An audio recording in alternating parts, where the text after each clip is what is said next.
As I was thinking about speech and sound disorders, you think about, can the child make the correct sounds? Can they make the correct blends? Can they hear the sounds so that they can reproduce those sounds? Do they have the oral motor skills to produce sound?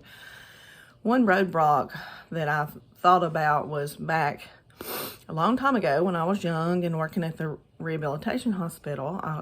I had a friend, my friends were speech therapists.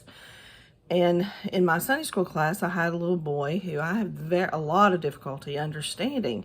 And I was just mentioning this to one of the speech therapists, and she said, well, tell the mom that, he can get evaluated for speech in the schools, and it will be, a free service. So I go skipping off to the mom, and I say, oh, you can get your son evaluated for speech at school.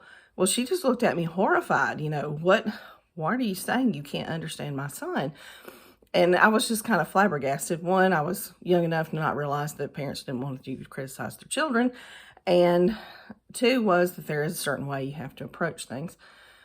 But one roadblock to speech and language difficulties can be the parent. The parent, for whatever reason, is in denial that their child has a speech problem.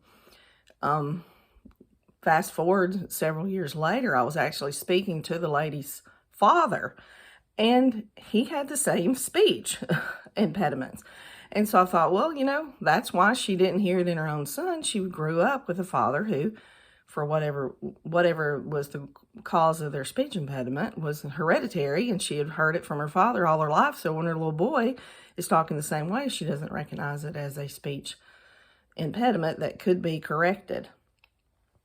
So as we work with students, my students are older, so we're not in the beginning phases of referring to speech and language. Most of them have already in speech and language or have a speech and language therapist. We just, if you're working with the younger children, you just have to be very careful in how you approach the parents to state that there is a problem with speech and hearing. Thank you.